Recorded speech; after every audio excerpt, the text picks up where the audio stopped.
तो जय हिंद दोस्तों, इस चैनल पे आपका स्वागत है। तो दोस्तों, आज के वीडियो में हम लोग केमिस्ट्री के चैप्टर नंबर 4 करने वाले हैं, जिसका नाम है कार्बन और उसके यौगिक।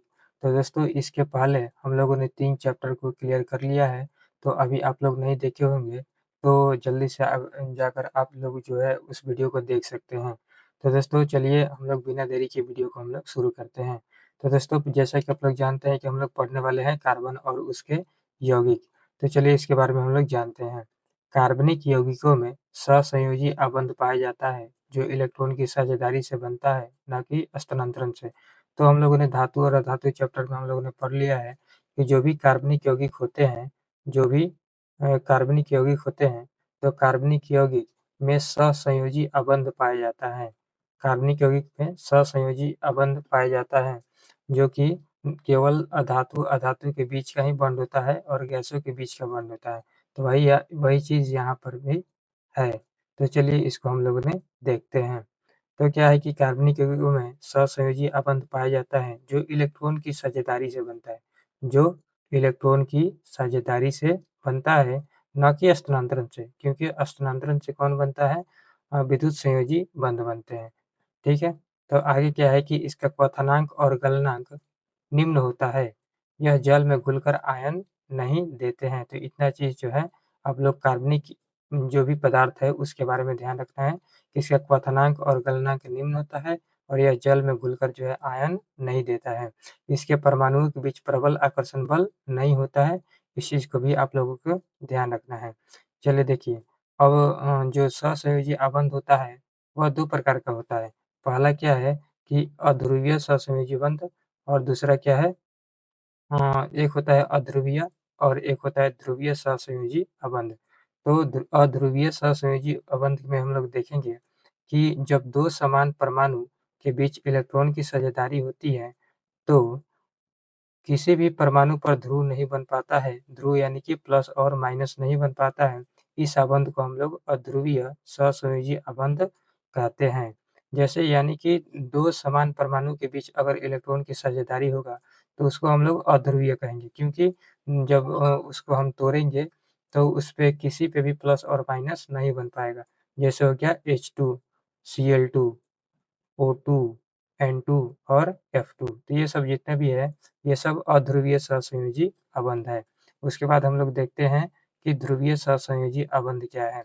तो ध्रुवीय सहसंयोजी अबंध क्या है कि जब 2 असमान इलेक्ट्रॉन या परमाणु, जब 2 असमान परमाणु के बीच साझेदारी होती है, यानी कि 2 असमान परमाणु के बीच इलेक्ट्रॉन की साझेदारी होती है। किसके?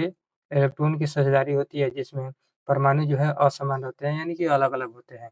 तो इनके बीच परमाणु पर अल्प मात्रा में, यहाँ पे अल्प मात्रा में पॉजिटिव, अल्प मात्रा में नेगेटिव तथा अल्प मात्रा में पॉजिटिव आवेश उत्पन्न हो जाता है। यानी कि दोनों पर जो है अल्प मात्रा में, यानी कि थोड़े से मात्रा में पॉजिटिव और थोड़े से मात्रा में नेगेटिव आवेश उत्पन्न हो जाता है। उसे ही हम लोग क्या कहते हैं कि ध्रुवीय सहसंयोजी अबंध कहते हैं। जैसे हो गया HCl, तो HCl क्या है जी? ये भी अधातु है और ये भी अधातु है। दोनों अधातु के बीच का बॉन्ड है, तो इलेक्ट्रॉन की साझेदारी से बन रहा है। तो इसका मतलब जो है इसमें सहसंयोजी अबंध है। जब इसको हम लोग तोड़ते हैं, तो H प्लस और Cl माइनस में टूट जाता है। लेकिन ये H प्लस पर डेल्टा प्लस, यानी कि आंशिक रूप से प्लस, और Cl पर आंशिक रूप से माइनस आवेश आता है। इसे ही हम लोग ध्रुवीय सहसंयोजी अबंध कहते हैं। तो HCl में पूछेगा तो सहसंयोजी बंध, और ध्रुवीय अध्रुवीय में पूछेगा तो ध्रुवीय सहसंयोजी अबंध, क्योंकि 2 अलग-अलग परमाणुओं के बीच का ये बंध है। चलिए आगे देखते हैं CH3Cl। तो इसमें सभी जो है अधातु हैं और ये जो है इलेक्ट्रॉन की साझेदारी से बन रहा है। तो इस प्रकार से भी CH3 पर क्या हो जाएगा? डेल्टा प्लस, और CHCl पर हो जाएगा डेल्टा माइनस। तो इस प्रकार से भी इस पे आंशिक रूप से पॉजिटिव और आंशिक रूप से नेगेटिव आवेश उत्पन्न हो रहा है। इस प्रकार कह सकते हैं कि ये CH3Cl जो है, यह जो है ध्रुवीय सहसंयोजी अबंध इसके बीच है। चलिए आगे देखते हैं। उसके बाद क्या है कि सहसंयोजी यौगिक प्रायः द्रव और गैस अवस्था में रहते हैं। जो भी सहसंयोजी यौगिक होते हैं वो किसमें रहते हैं? ये द्रव और गैस अवस्था में रहते हैं। तो इतना आप लोगों को ध्यान रखना है। अब देखेंगे हम लोग कार्बन के अपरूप। तो कार्बन के अपरूप कौन-कौन सा है? तो सबसे पहला जो कि फेमस है वो क्या है जी? वो हीरा है। ठीक है? कार्बन के अपरूप कौन है? हीरा है। तो हीरा के बारे में कुछ हम लोग जानेंगे। तो हीरा क्या है कि सबसे कठोर पदार्थ है। क्या है जी? दुनिया में सबसे कठोर पदार्थ की अगर बात करें तो वो क्या है? हीरा है। ठीक है? संरचना इसकी कैसी होती है? तो संरचना इसकी चतुष्फलकीय होती है, इसको आप लोगों को ध्यान रखना है। इसमें फलकों की संख्या कितनी होती है? 8 होती है, ठीक है? और काले रंग के जो भी हीरा होता है, ठीक है? जो काले रंग का हीरा होता है, उसको हम लोग कार्बोनेट या बोट के नाम से जानते हैं, जो कि आप लोगों को याद रखना है। इसमें कोई भी इलेक्ट्रॉन स्वतंत्र नहीं होते हैं। कोई भी इलेक्ट्रॉन जो है इसमें स्वतंत्र नहीं होता है हीरा में। इसकी माप जो है कैरेट में की जाती है, जैसे सोने की जाती है, उसी प्रकार कैरेट में जो है हीरा की जाती है। हीरा में कार्बन का प्रत्येक परमाणु अन्य 4 परमाणु से जुड़ा होता है, ठीक है? यहाँ पे दिया है कि जो कार्बन का प्रत्येक परमाणु जो है अन्य 4 परमाणुओं से जुड़ा रहता है, ठीक है? तो इस प्रकार से ध्यान रखना है क्योंकि इसमें कोई भी इलेक्ट्रॉन फ्री नहीं रहता है और कार्बन की बाहरी कक्षा में 4 इलेक्ट्रॉन रहता है और चारों के चारों किसी न किसी से जुड़ा रहता है। तो इस प्रकार से आप लोगों को क्या करना है? ध्यान रखना है। आगे अगला जो है वो अपरूप क्या है? अगला अपरूप है ग्रेफ़ाइट, ठीक है? तो ग्रेफ़ाइट के बारे में हम लोग जानेंगे। कार्बन का शुद्धतम एवं अस्थायी अपरूप है, ठीक है? ये जो है कार्बन का शुद्धतम और अस्थायी अपरूप है। इसकी संरचना जो है षष्ठफलकीय होती है। कैसी होती है? षष्ठफलकीय। जैसे हीरा की चतुष्फलकीय होती है, उसी प्रकार ग्रेफ़ाइट की षष्ठफलकीय होती है। और इसके अबंध की बात करें तो इसके परमाणुओं के बीच द्विअबंध होता है। जैसे हीरा के में क्या होता है? सिंगल बॉन्ड होता है, उसी प्रकार जो है ग्रेफ़ाइट में डबल बॉन्ड होता है। ठीक है? इसका उपयोग कहाँ करते हैं? तो इसका उपयोग करते हैं हम लोग इलेक्ट्रोड के रूप में। किसके करते हैं जी? इलेक्ट्रोड के रूप में और पेंसिल के रूप में हम लोग करते हैं। ठीक है? और चूँकि इसका इलेक्ट्रोड के रूप में क्यों करते हैं प्रयोग? क्योंकि ये विद्युत का सुचालक होते हैं। ठीक है? ये विद्युत के सुचालक होने के कारण क्या है जी? इसका इलेक्ट्रोड में उपयोग किया जाता है। तो इतना आप लोगों को ध्यान रखना है। अब इसके बाद क्या करें? इसके बाद अगला अपरूप के बारे में हम लोग जानेंगे फ्लोरीन के बारे में। तो फ्लोरीन क्या है? यह भी कार्बन का अन्य वर्ग का क्या है जी? एक अपरूप है, ठीक है? यह भी जो है कार्बन का जो है अन्य वर्ग का अपरूप है। इसकी संरचना की बात करें तो इसकी संरचना फुटबॉल के समान होती है, ठीक है? इसके अंतर्गत 20 गो षष्ठभुज होता है और 12 गो पंचभुज होता है। ये काफ़ी इम्पोर्टेंट है, क्वेश्चन पूछे जाते हैं कि फ्लोरीन में कितने षष्ठभुज और कितने पंचभुज होते हैं? तो फ्लोरीन में 20 गो षष्ठभुज होते हैं और 12 गो पंचभुज होते हैं, ठीक है? इसकी आकृति होती है और यह कैसा होता है जी? फ्लोरीन जो है वह काला होता है, ठीक है? इतना आप लोगों को ध्यान रखना है। चलिए, उसके बाद हम लोग पढ़ेंगे संतृप्त यौगिक के बारे में। तो संतृप्त यौगिक क्या है? यह कार्बन परमाणुओं के बीच एक आबंध से जुड़े कार्बन के यौगिक है। तो संतृप्त यौगिक क्या है? यदि कार्बन परमाणुओं के बीच सिंगल बॉन्ड है, तो उस यौगिक को हम लोग कहेंगे संतृप्त यौगिक। और असंतृप्त क्या कहेंगे? कि जिसके बीच डबल बॉन्ड यानी कि द्विबंध या त्रिबंध यानी कि डबल बॉन्ड या ट्रिपल बॉन्ड से अगर कोई कार्बन परमाणु जुड़ा हुआ है, तो उस यौगिक को हम लोग कहेंगे असंतृप्त यौगिक, ठीक है? और सिंगल बॉन्ड हो तो उसको हम लोग संतृप्त यौगिक के नाम से हम लोग जानेंगे। चलिए, आगे हम लोग बढ़ते हैं। आगे क्या है कि प्रयोगशाला में बनाया जाने वाला पहला कार्बनिक यौगिक कौन-सा है जी? तो जैसा कि आप लोग जानते हैं कि प्रयोगशाला में सबसे पहले कार्बनिक यौगिक कौन-सा बनाया गया था? यूरिया बनाया गया था, जिसका फ़ॉर्मूला क्या है? NH2CONH2, ठीक है? उसके बाद क्या है? कार्बन और हाइड्रोजन से बने यौगिक को हम लोग क्या कहते हैं जी? हाइड्रोकार्बन कहते हैं, ठीक है? कार्बन और हाइड्रोजन से बने यौगिक को क्या कहते हैं जी हम लोग? हाइड्रोकार्बन कहेंगे, ठीक है? चलिए, अब कार्बन और उसकी यौगिक जो भी चैप्टर है उसका मेन हम लोग टॉपिक पढ़ने जा रहे हैं क्या जी? एल्केन के बारे में, ठीक है? एल्केन, एल्कीन और एल्काइन के बारे में हम लोग पढ़ेंगे। तो सबसे पहले हम लोग पढ़ेंगे एल्केन के बारे में। तो जैसा कि आप लोग जानते हैं कि एल्केन का फ़ॉर्मूला क्या होता है जी? CnH2n+2 जहाँ पे n क्या है जी? संख्या है। यहाँ पे 1, 2, 3, 4 कुछ भी रखें हम लोग सॉल्व करेंगे और इसका फ़ॉर्मूला ज्ञात करेंगे और हर चीज़ का क्या होगा जी? अलग-अलग नाम होगा। जैसा कि आप लोग जानते हैं कि n बराबर अगर 1 हो तो उसको मेथ कहते हैं, 2 तो क्या कहते हैं? एथ, 3 को प्रोप कहेंगे, 4 को ब्यूट कहेंगे, 5 को पेंट कहेंगे, 6 को हेक्स कहेंगे, 7 को हेप्ट कहेंगे, 8 को ऑक्ट कहेंगे और 9 को नॉन कहेंगे और 10 को डेक कहेंगे। ठीक है? तो इस प्रकार से हम लोग नाम देखेंगे कि यानी कि meth, eth, prop, but, pent, hex, hept, oct, non, dec जिसे हम लोग केमिस्ट्री का पहरा के नाम से भी जानते हैं।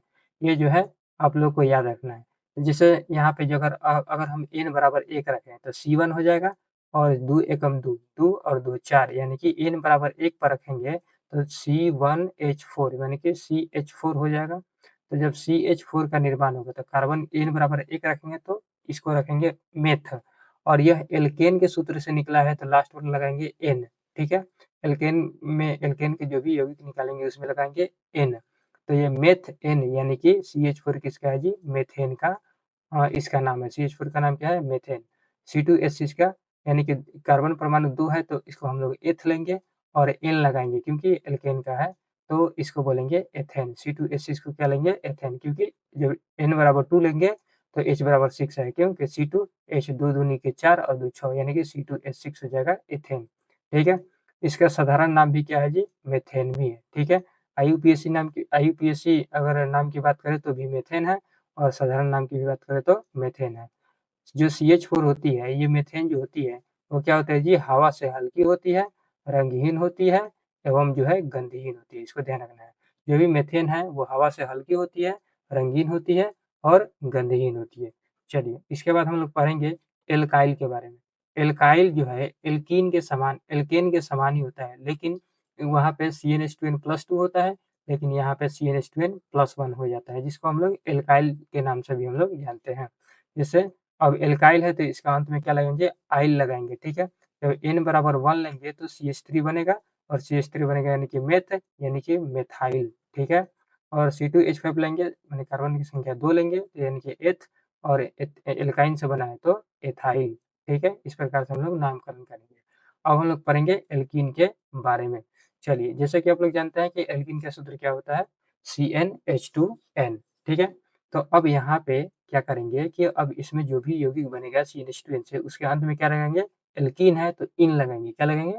इन, ठीक है? और कार्बन का जो भी संख्या रखेंगे उसके अनुसार से मेथ प्रोब्यूट हम लोग लगा लेंगे। जैसे यहाँ पे अगर जो है कार्बन की संख्या 1 रखें, ठीक है? कार्बन की संख्या अगर 1 रखें तो हाइड्रोजन की संख्या 2 हो जाएगा, ठीक है? 2 एकम 2, तो C2 यानी कि C1H2, जो कि यह जो है संभव नहीं होता है, ठीक है?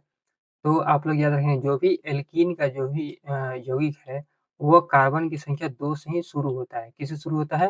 कार्बन की संख्या n बराबर 2 से ही शुरू होता है, यानी कि n बराबर 1 से शुरू नहीं होता है। इसको आप लोगों को ध्यान रखना है, ठीक है? तो इस प्रकार से अगर कार्बन की संख्या 2 लेंगे तो मेथ और एथ आएगा, क्या आएगा? एथ आएगा, और एल्कीन से बनेगा तो यानी कि एथीन आएगा, यानी कि इसका सूत्र क्या होगा जी? एथीन हो जाएगा। ये अगर मेथ एथ प्रोप यानी कि कार्बन की संख्या 3 है, n बराबर 3 रखे हैं तो ये क्या हो जाएगा जी? प्रोप यानी कि प्रोपीन C3H6। तो आप लोगों को ये चीज़ याद रखना है, ठीक है? प्रथम सदस्य एथीन होता है। प्रथम सदस्य क्या होता है? एथीन होता है। प्रथम सदस्य मेथीन नहीं होता है, ठीक है? क्योंकि कार्बन की संख्या इसमें हम लोग 1 नहीं ले सकते हैं।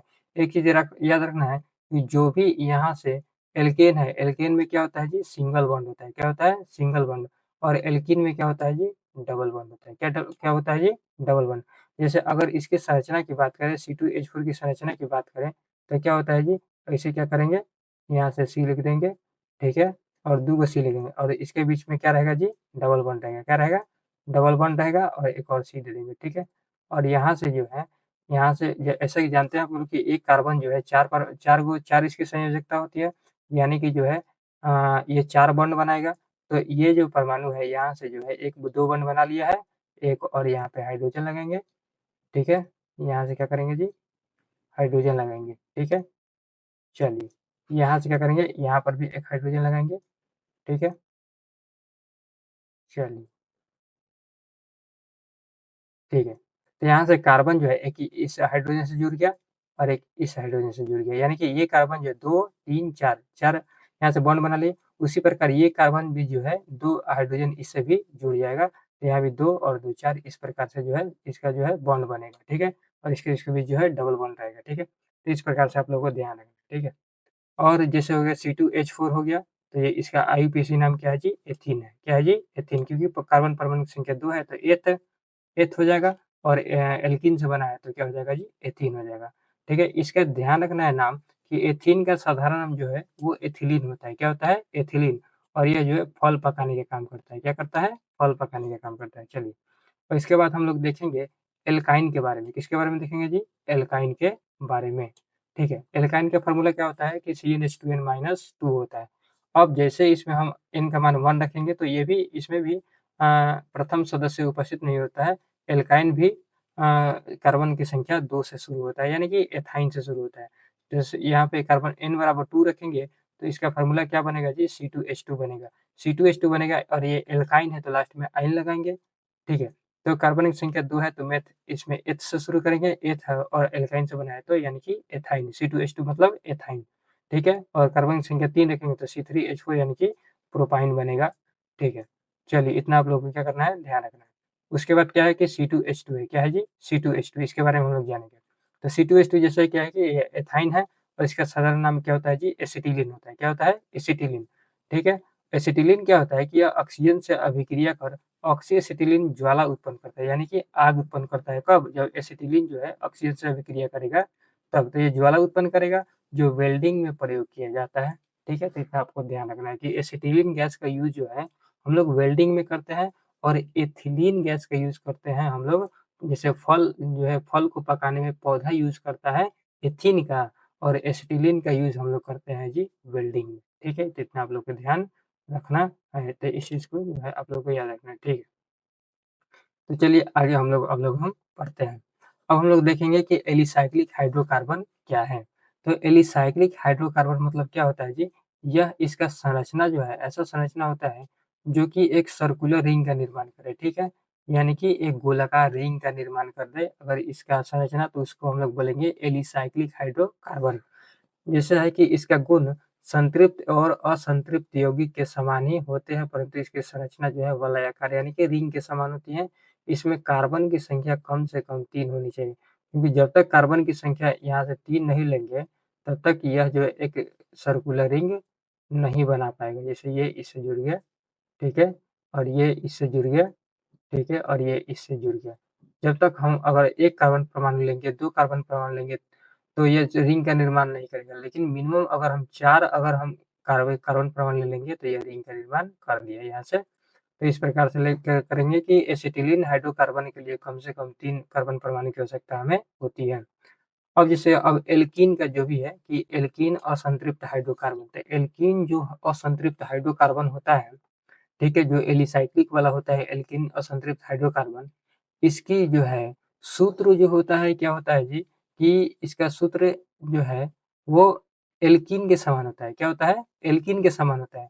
लेकिन जब उसका नाम, जब हम नाम अगर जो है नामकरण करते हैं, तो उसमें साइक्लो लगा देंगे और उसमें एल्कीन ना बोल करके हम लोग एल्केन बोलेंगे, ठीक है?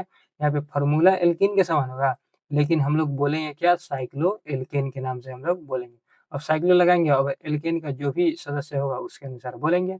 जैसे फ़ॉर्मूला क्या होगा, CnH2 यानी कि एल्कीन के समान। जैसे एग्ज़ाम्पल देखते हैं, कार्बन की संख्या मिनिमम 3 लेंगे, जब 3 रखेंगे तो कितना होगा, ये 6 हो जाएगा, यानी कि C3H6, यानी कि ये, यानी कि ऐसा देखा जाए तो ये क्या है जी, प्रोपीन है। क्या है? प्रोपीन है।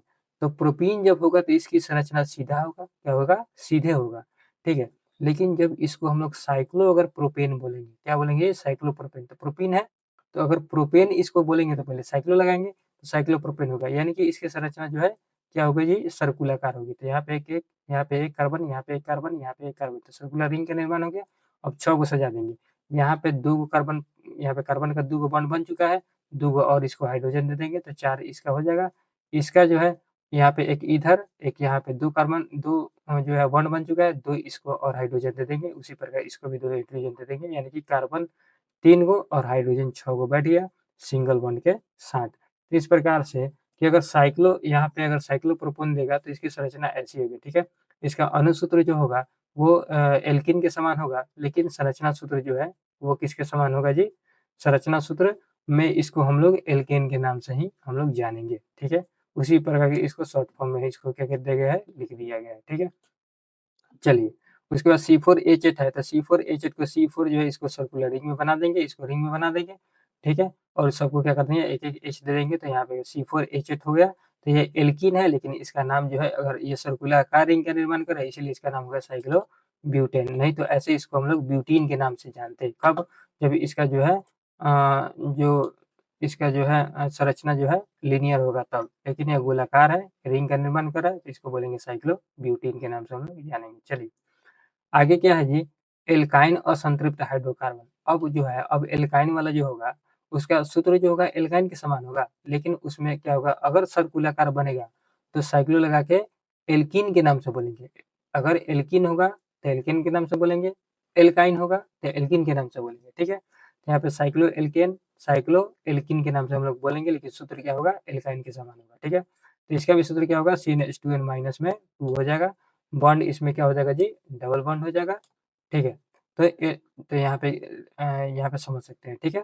तो एल्कीन साइक्लो एल्केन में सिंगल बॉन्ड, साइक्लो एल्कीन में डबल बॉन्ड। तो यहाँ पे क्या है, C3H4 है, ये साइक्लोप्रोपीन है। ये क्या है जी, साइक्लोप्रोपीन। कब, जब ये सर्कुलाकार रिंग का निर्माण, ये रिंग का निर्माण करेगा तब। लेकिन अगर ये जो है लीनियर अगर संरचना का निर्माण करता है तो इसका नाम क्या हो जाता है जी, प्रोपाइन। क्या हो जाता है, प्रोपाइन। लेकिन सर्कुलर रिंग का निर्माण कर रहा है तो ये क्या हो जाएगा, रिंग का निर्माण कर रहा है, तो इसलिए इसको नाम देंगे हम लोग साइक्लोप्रोपीन। तो ये दो कार्बन के बीच में डबल बॉन्ड होगा और एक जो है सिंगल बॉन्ड से जुड़ जाएगा, क्योंकि एक इसमें डबल बॉन्ड होना चाहिए, ठीक है। उसी प्रकार जो है साइक्लोब्यूटीन यहाँ से नाम पड़ गया। चलिए आगे क्या है, कि आगे है कि एरोमेटिक हाइड्रोकार्बन क्या है, ठीक है। एरोमेटिक हाइड्रोकार्बन क्या है, तो इसमें कम से कम 6 कार्बन परमाणु बंध श्रृंखला में रहते हैं तथा वे एक के बाद एक डबल बॉन्ड से बनते हैं, ठीक है। यानी कि एरोमेटिक में कम से कम 6 कार्बन परमाणु होना चाहिए, और इसका सूत्र जो होता है क्या होता है जी, CnH2n माइनस में 6 होता है, किसका, एरोमेटिक हाइड्रोकार्बन का, ठीक है। इसका एग्जाम्पल क्या होगा, अगर n बराबर 6 लेंगे, क्योंकि कार्बन की संख्या मिनिमम 6 होनी चाहिए, तो n बराबर मिनिमम 6 लेंगे, तो C6H6 कह देंगे, 6 दूनी 12 में 6 गया तो 6, यानी कि C6H6। तो पहला इसका जो भी यौगिक बनेगा, पहला यौगिक ये C6H6 बनेगा, जिसको हम लोग क्या कहेंगे जी, बेंजीन कहेंगे, ठीक है। इसका संरचना क्या होता है जी, 1 2 3 4 5 6 ऐसे कर देंगे, एक छोड़कर क्या करेंगे जी, सब में डबल बॉन्ड बना देंगे, डबल बॉन्ड बना के एक-एक हाइड्रोजन सबको दे देंगे, तो इस प्रकार से जो है बेंजीन की संरचना बन गई। टॉलुइन अगर n बराबर 6 लेंगे तो ये बेंजीन बनेगा, n बराबर 7 लेंगे तो क्या बनेगा जी, टॉलुइन। तो टॉलुइन का फॉर्मूला क्या होगा, C7H8 हो जाएगा। उसी प्रकार से क्या करेंगे, बेंजीन बना देंगे, और यहाँ से एक और कार्बन देंगे तो 6 कार्बन ये, यहाँ से 1 कार्बन ये, 7 कार्बन यहाँ, इस पे इसके बीच में सिंगल देंगे, और इसके पास 3 देंगे, बाकी सबके पास 5 देंगे, 5 3 8। यहाँ से बन जाएगा क्या, हाइड्रोजन इससे जुड़ जाएगा, 7 कार्बन परमाणु से 8 जो है हाइड्रोजन जुड़ जाएगा, तो इसको हम लोग बोलेंगे जी टॉलुइन बोलेंगे, ठीक है। तो इतना आप लोगों को ध्यान रखना। अब हम लोग पढ़ेंगे आइसोमर, क्या है जी, आइसोमर यानी कि समावयवी। समावयवी क्या कहता है, कि जिसके अणुसूत्र समान लेकिन संरचना सूत्र तथा भौतिक गुण जो है अलग-अलग होता है, ठीक है। जैसे हम लोग देखे थे प्रोपीन, क्या है जी, प्रोपीन। तो प्रोपीन जो है, अगर इसका जो है, अगर संरचना की बात करें तो संरचना इसको प्रोपीन कब बोलेंगे, इस सूत्र को प्रोपीन कब बोलेंगे, जब इसका जो है सूत्र क्या होगा जी, लीनियर होगा, ठीक है। तीनों कार्बन परमाणु एक सरल रेखा में होगा। लेकिन अगर तीनों कार्बन परमाणु के एक सर्कुलर यहाँ पे एक रिंग में अगर बना देंगे तो इसी का नाम क्या हो जाएगा जी, साइक्लोप्रोपेन होगा। तो एक एक सूत्र का दो नाम हो जा रहा है, ठीक है। तो इसका संरचना सूत्र समान, लेकिन जो है यहाँ पे अणुसूत्र समान और संरचना सूत्र क्या हो जा रहा है जी, भिन्न भिन्न हो जा रहा है। तो इसका मतलब प्रोपीन और साइक्लोप्रोपेन दोनों एक दूसरे के आइसोमर हैं, ठीक है। क्योंकि दोनों का जो है सूत्र समान है और नाम क्या है जी, अलग अलग है, यानी कि जो संरचना सूत्र क्या है जी, अलग अलग है, और भौतिक गुण भी अलग अलग है। उसी प्रकार क्या है जी, ये जो है, अब इसका जो है ये लीनियर हो जाएगा, 3 गो कार्बन परमाणु है, एक दूसरे के साथ जो है लीनियर में है, और प्रोपीन है तो एक के बीच में डबल बॉन्ड होगा, और सबको जो है एक को 4 बॉन्ड बना करके क्या करेंगे जी, कार्बन पर हाइड्रोजन परमाणु क्या करेंगे, दे देंगे। तो ये प्रोपीन हुआ है, इसका जो है लीनियर जो है क्या है जी, लीनियर है संरचना, और साइक्लोप्रोपीन का क्या है जी, एक रिंग के समान है, तो इस प्रकार से कर सकते हैं। तो चलिए इसके बाद हम लोग जो है नेक्स्ट पार्ट जो है अगले दिन करेंगे। तो चलिए तब तक के लिए जय हिंद।